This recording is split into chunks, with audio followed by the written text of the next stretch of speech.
Cabinet की बैठक आज वल्लभ भवन में माननीय मुख्यमंत्री शिवराज सिंह जी चौहान की अध्यक्षता में संपन्न हुई। सभी सम्मानित मंत्रियों द्वारा मुख्यमंत्री जी द्वारा जब दिल्ली में हेरिटेज सेंटर में जो हमारा मध्य प्रदेश का सुशासन विकास रिपोर्ट पेश की थी, उसकी बधाई दी गई। और शायद पहली बार कोई हिंदुस्तान में प्रांत है जिसने अपनी रिपोर्ट दिल्ली में सार्वजनिक की है। अच्छी बात ये थी, सभी केंद्रीय मंत्रियों के साथ साथ उसमें हमारे आर्थिक विशेषज्ञ भी वहां पर थे। इसी तरह से आज माननीय मुख्यमंत्री जी उद्यम क्रांति योजना को लॉन्च करने वाले हैं श्रद्धेय कुशाभाऊ ठाकरे सभागार के अंदर। मैं यह कहना भी यहाँ पर प्रासंगिक समझता हूँ कि जो बेरोजगारी की दर है जो हिंदुस्तान में पब्लिश हुई है, सबसे कम हमारे मध्य प्रदेश की है। पिछले 3 महीने में हमने लगभग 16 लाख लोगों को रोजगार के लिए लोन, सब्सिडी, ये सब प्रदान किया है। आज माननीय मुख्यमंत्री जी उद्यम क्रांति योजना का प्रारंभ करेंगे। इसमें 1 लाख से 50 लाख रुपए तक के लोन की गारंटी सरकार देगी, कई में ब्याज देगी, कई में सब्सिडी देगी। यहाँ एक बात और स्पष्ट करना चाहूंगा मैं कि जो 18-19 तारीख में सभी मंत्रीगण और मुख्यमंत्री जी तीर्थ दर्शन योजना की ट्रेन में जा रहे थे, आज चर्चा में ऐसा तय किया है कि एक ही ट्रेन में नहीं, अलग अलग ट्रेन में अलग अलग मंत्री अपनी सुविधा के अनुसार जाएं, जिससे कि प्रत्येक ट्रेन का जानकारी, प्रत्येक ट्रेन की दिक्कतें भी आ सकें, दूर हो सकें। आज कैबिनेट में जो अन्य निर्णय हुए, उन निर्णयों के अंदर मध्य प्रदेश के अंदर जो हमारे प्रकरण थे, उसमें उच्च न्यायालय खंडपुर जबलपुर के लिए 5 पदों का सृजन करने का आज कैबिनेट के द्वारा तय किया है। आज विधि विभाग में सम्मानित अभिभाषक गणों की जो पुस्तकालय के लिए राशि दी जाती है, उसमें 2 लाख रुपए मंत्री और माननीय मुख्यमंत्री जी को 5 लाख रुपए की राशि का तय किया है।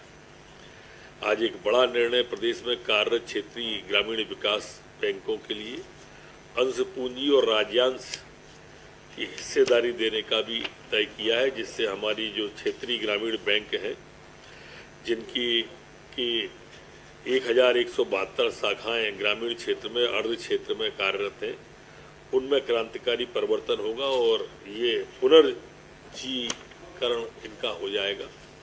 इसके लिए महत्वपूर्ण आज निर्णय लिया गया है। एक अन्य निर्णय में मध्य प्रदेश के 5 नवीन औद्योगिक क्षेत्रों की स्थापना का आज प्रशासकीय अनुमोदन कैबिनेट के द्वारा किया गया है। ये क्षेत्र है बैरसिया भोपाल में, आष्टा सीहोर में, आष्टा झिलेला, धार तिलगारा धार में, मेगा औद्योगिक पार्क रतलाम फेस 1 रतलाम में और नरसिंहपुर में। ये 5 जो क्षेत्र हैं, इसमें 32,000 करोड़ से अधिक का निवेश होने की संभावना है और 38,450 व्यक्तियों को प्रत्यक्ष अथवा अप्रत्यक्ष इसमें रोजगार मिलेगा।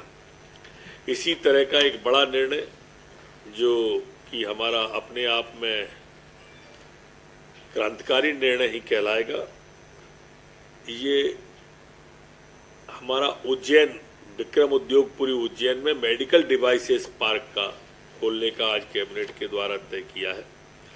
एक नई क्रांति इससे औद्योगिक क्षेत्र में आएगी। ये 360 एकड़ का उज्जैन देवास के बीच में बनेगा और देश का सबसे बड़ा होगा। अभी तक इतना बड़ा देश के अंदर और दूसरा है नहीं, जो हमारा मध्य प्रदेश के अंदर इंदौर और देवास के अंदर एक्सपोर्ट हमारा बन रहा है। 40,000 करोड़ का लगभग इसमें निवेश आने की संभावना है। ये मेडिकल डिवाइस पार्क कहलाएगा। मध्य प्रदेश की कैबिनेट के द्वारा आज पुनर्घनत्वीकरण नीति 2022 को लागू करने का भी तय किया है। इसमें काफ़ी इसको सरलीकरण भी किया है, जिससे कि हमारे शासकीय ऑफिस भी नए बन सकेंगे। भूखंड भी वो अकेली बिल्डिंग नहीं, भूखंड भी निकाल सकेगा।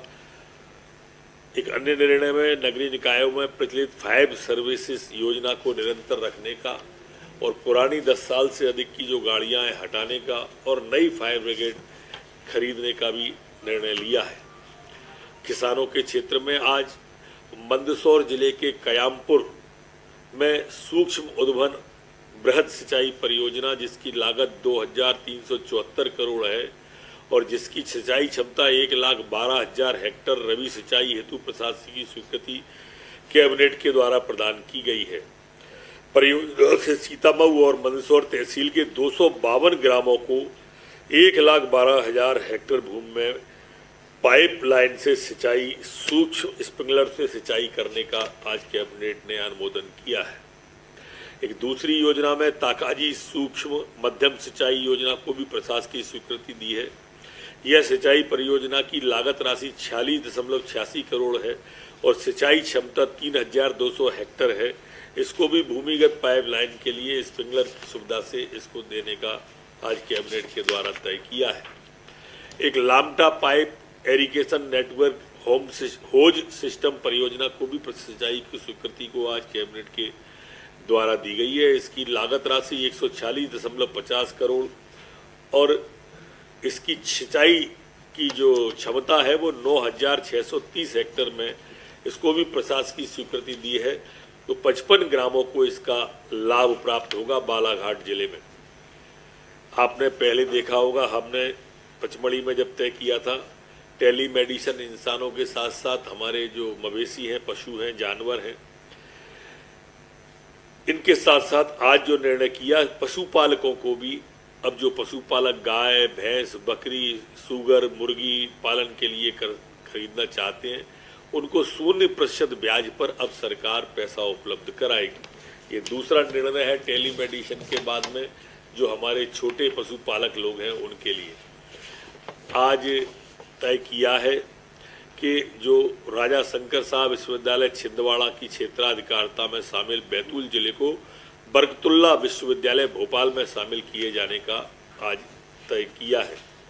हमारे यहाँ नए इनोवेशन होते रहते हैं और लगातार इनोवेशन हमारे नौजवान करते भी रहते हैं, नई टेक्नोलॉजी लाते हैं, नए आइडियाज लाते हैं, लेकिन उनको संस्थागत व्यवस्था नहीं थी और संस्थागत व्यवस्था करने के लिए आज नवीनतम तकनीकी एवं नवाचार उपयोग के लिए राज्य स्तरीय एक सशक्त समिति SLEC का गठन मध्य प्रदेश की कैबिनेट के द्वारा किया गया है। मंत्रिपरिषद द्वारा आज कन्या विवाह योजना और कन्या निकाह योजना ये करने के लिए आज 55,000 रुपये की राशि स्वीकृत करने का तय किया है। इसमें 6,000 रुपये सामूहिक विवाह कार्यक्रम के लिए, 11,000 हमारी बेटी के हाथ में नगद देने के लिए, बची हुई 35,000 की राशि की सामग्री और सामग्री भी दी, जैसा मुख्यमंत्री जी ने कहा है, गुणवत्तापूर्ण हो, इसके लिए एक वहाँ के प्रबुद्ध जनों की समिति, प्रशासन की समिति दोनों एक साथ इस खरीदी काम को करें, ऐसा मध्य प्रदेश की कैबिनेट के द्वारा तय किया है। ठाकुर साहब